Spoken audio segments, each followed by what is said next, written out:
সংযুক্ত আরব আমিরাতে গতকাল একটি মর্মান্তিক সড়ক দুর্ঘটনায় একজন ৪১ বছর আমিরাতি নিহত হয় এবং তার দাপন কাফনের কয়েক ঘন্টার মধ্যেই তার ৭ মাসের নবজাতক সন্তানটিও মারা যায়, যিনি এই অ্যাক্সিডেন্টে আহত হয়েছিলেন। এবং ওই আমিরাতির স্ত্রীও এই অ্যাক্সিডেন্টে আহত হয়েছেন গুরুতর, যিনি বর্তমানে আইসিইউতে চিকিৎসাধীন আছেন। এবং পাশাপাশি অন্য একজন ড্রাইভারও এই দুর্ঘটনায় আহত হন।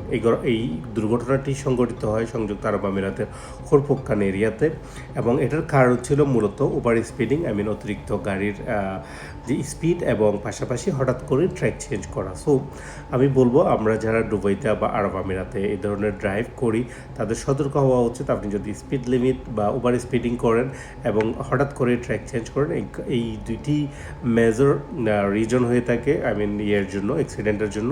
সো আমরা যাতে সতর্কতা অবলম্বন করি। আল্লাহ সবাইকে ভালো রাখুক, সুস্থ রাখুক এবং এই পরিবারটির জন্য আমরা সমবেদনা প্রকাশ করছি। আল্লাহ যাতে তাদের প্রতি আমরা শোক প্রকাশ করছি, যাতে তারা আল্লাহ তাআলা তাদেরকে ধৈর্য ধরার তৌফিক দান করেন। আমিন। আসসালামু আলাইকুম ওয়া রাহমাতুল্লাহ।